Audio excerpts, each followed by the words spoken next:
दर्शकों, आप सभी की समस्याओं को सुलझाने के लिए आज हमारे साथ स्टूडियो में मौजूद है जो ज्योतिष की सभी विधाओं में निपुण है, ज्योतिष आचार्य श्री हिरेन भाई जोशी जी, जो गुजरात राजकोट से हैं। आचार्य जी, बहुत बहुत स्वागत है आपका। नमस्कार। दर्शकों, आज हमारी चर्चा का विषय रहेगा धन। आचार्य जी, सबसे अहम जरूरत जीने के लिए धन होता है, लेकिन आपकी पत्रिका में कई ग्रह और नक्षत्र ऐसे बन जाते हैं कि आप चाहते हुए भी धन प्राप्त नहीं कर पाते हैं। यदि आपकी किस्मत में धन होता भी है तो वो व्यय इतना ज्यादा हो जाता है कि वो आय का कोई मतलब नहीं रह पाता। तो ऐसे कौन से ग्रह और नक्षत्र होते हैं जिनके कारण ये प्रॉब्लम आती है? देखिए, पहली बात तो है कि यस्यास्तवित्तम स नरः कुलीन, जिसके पास पैसा होता है, धन होता है, वह सांप्रत समय में कुलीन कहलाता है। मैं एक बात आपको अवश्य बता देता हूं कि धन के लिए जन्म पत्रिका में 3 स्थान बहुत ही महत्व के हैं: धन स्थान, कर्म स्थान और लाभ स्थान। धन स्थान से हमें पता चलता है कि ये धन स्थान का मालिक कहाँ बैठा है और इसे आय कितनी रहेगी। कर्म स्थान से जो कर्म करता है इससे क्या मिलेगा, वो कर्म कर रहा है, वो कर्म फलीभूत होगा या नहीं होगा, इसमें हमें उत्तरोत्तर प्रगति मिलेगी या नहीं मिलेगी, यह कर्म स्थान से मालूम होता है। और तीसरा होता है, वो होता है लाभ स्थान। लाभ स्थान से हमें कहीं अचानक से कहीं लाभ मिल जाए, जहाँ 1-2 ऑर्डर आने हो वहाँ कहीं से 5-6 ऑर्डर आ जाए, इस तरह का जो लाभ अचानक होता है वो लाभ स्थान से होता है। अब मैं बारी बारी आपको बताता हूँ। पहले तो धन स्थान का जो मालिक होता है उसकी पूजा अर्चना करनी चाहिए, धनेश को मजबूत करना चाहिए। धनेश यदि मजबूत हो गया तो फिर परेशानियां धन के रिलेटिव में जो भी है वो कम हो जाएगी, क्योंकि धनेश और कर्मेश, क्योंकि कर्म करना ही हमारा अधिकार है, हम फल की आशा नहीं रखते। गीता जी में कहा है कर्मण्येव अधिकारस्ते मा फलेषु कदाचन। मगर फिर भी मनुष्य ऐसा प्राणी है जो धन की आशा तो रखता ही है, इसलिए कर्म के बाद धन की आशा अवश्य होती है। मगर वो धन आपकी जेब में यदि आए और वो धन यदि आपका ना हो तो वो धन आपका नहीं कहलाता। याद रखिएगा, आप जो भी कमा रहे हो अगर नीति से नहीं हुआ तो कोई लूटफाट कर ले जाएगा, कहीं केस में चला जाएगा, कहीं दवाई में चला जाएगा, क्योंकि ये धन आपका नहीं है, आपने अनीति से कमाया हुआ है। अनिकृति का धन अन्यायोपार्जितम द्रव्यम 10 वर्षेद तिष्ठति। अन्याय से उपार्जित किया हुआ द्रव्य ज्यादा से ज्यादा 10 साल तक रहता है, इससे ज्यादा नहीं रह सकता।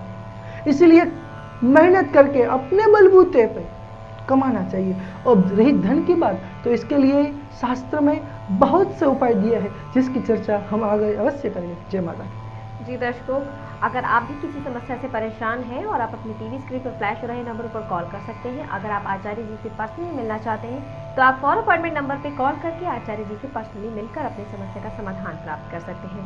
आचार्य जी, फिलहाल अरुण जुड़ चुके हैं हमारे साथ गाजियाबाद से। अरुण जी, बहुत बहुत स्वागत है आपका। Radhe Radhe ji. Guru ji, Radhe Radhe. Radhe Radhe. Date of birth बताइए। गुरु जी, मैं गाजियाबाद से बोल रहा हूँ, मेरा नाम अरुण अरोड़ा है। मेरी जन्म तिथि 15 अक्टूबर 1977 है जी। जन्म समय और अरुण जी, मैं आपसे रिक्वेस्ट करूंगी आप अपने टीवी का वॉल्यूम बंद कर दीजिए। 2:40 मेरी डेट ऑफ बर्थ तारीख है 2:40 दर्शकों, जब भी आप हमें कॉल करते हैं तो आप अपने टीवी का वॉल्यूम बंद कर दीजिए, अन्यथा हम आपका कॉल काट देंगे। हमारे ये कहने का मतलब सिर्फ इतना ही होता है जिससे कि हम आपको और आप हमें आराम से और आसानी से सुन सकें। आचार्य जी, मैं आपसे जानना चाहूंगी, आज हम धन के बारे में चर्चा कर रहे हैं, तो ऐसे शास्त्रों में कौन से उपाय हैं जिनको हम अगर हम करें, डेली यूज में हम लाएं, तो हम धन अच्छे से अर्जित कर सकते हैं? पहली बात तो ये कि आप जो भी कार्य कर रहे हैं वो कार्य में आप दिलचस्पी रखें, दिल से आप काम करें, फिर भी आपको पैसा नहीं मिल रहा या पैसा मिलने के बाद आय होती है इससे ज़्यादा तो उसकी चाह हो जाती है, तो इसके लिए हम आपको बता देते हैं कि पहले क्या करना है। आपका धनेश जिस तरह से जिस पोजीशन में हो उसके लिए आपको धनेश, आपकी जन्म पत्रिका में द्वितीय स्थान जो धन स्थान बोला जाता है उसके मालिक की पूजा कीजिए। अगर मेष लग्न है तो वृषभ राशि वहां पे हुई तो शुक्र की उपासना कीजिए, या शुक्र से रिलेटिव में कोई भी उपासना याद कीजिए, या ओम शुक्राय नमः इस मंत्र का जप कीजिए। फिर श्री सूक्तम का पाठ कीजिए, जो श्री सूक्तम बहुत ही फल देने वाला है। वो श्री सूक्त का पाठ कीजिए। यदि आपको ऐसा लग रहा है कि हमें बोलने में उच्चारण, हाँ एक बात मैं अवश्य बता देता हूँ, जो भी आप बोले मंत्र के रिलेटिव में जो भी है वो स्पष्ट उच्चारण होना चाहिए। वो तालव्य, मूर्धन्य और दंत्य श होता है तो वहीं पे वही स का इस्तेमाल किया जाए सर, क्योंकि यदि तालव्य श की जगह मूर्धन्य श लगाया जाए तो उसका भेद बहुत हो जाता है। इसलिए यह स्पष्ट उच्चारण बहुत ही जरूरी है। यदि आप कर सके तो आप खुद कीजिए या फिर किसी विद्वान ब्राह्मण के बुला के आमंत्रित करके उससे पास श्री सूक्त का जप कराइए, फिर यज्ञ आदि, होम यज्ञ आदि कर्म कराइए, आपको फल मिलेगा, अवश्य ही मिलेगा। श्री सूक्त में ऐसा अमोघ है वरदान कि आपको वो फल देना ही देना है।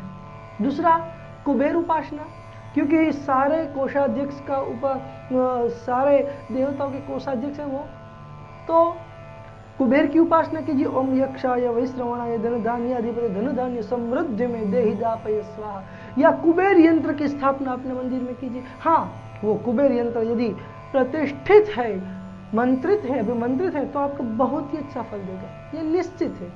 या ओम नमो भगवते वासुदेवाय, इस मंत्र की माला जप लीजिए, आपको निश्चित सफलता मिलेगी।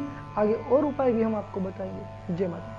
गुरुजी श्री हिरेन भाई को आप व्यक्तिगत रूप से मिलना चाहते हैं या फिर अपनी जन्म पत्रिका बनवाना या दिखाना चाहते हैं तो आप गुरुजी से संपर्क कर सकते हैं। साथ ही गुरुजी के सिद्ध यंत्रों को प्राप्त करने, उनसे पूजा विधान कराने या फिर अपने घर अथवा कारोबार से जुड़ी भविष्य की जानकारियों के लिए आप नीचे दिए गए नंबरों पर कॉल कर सकते हैं। 09924405000, 09727971721।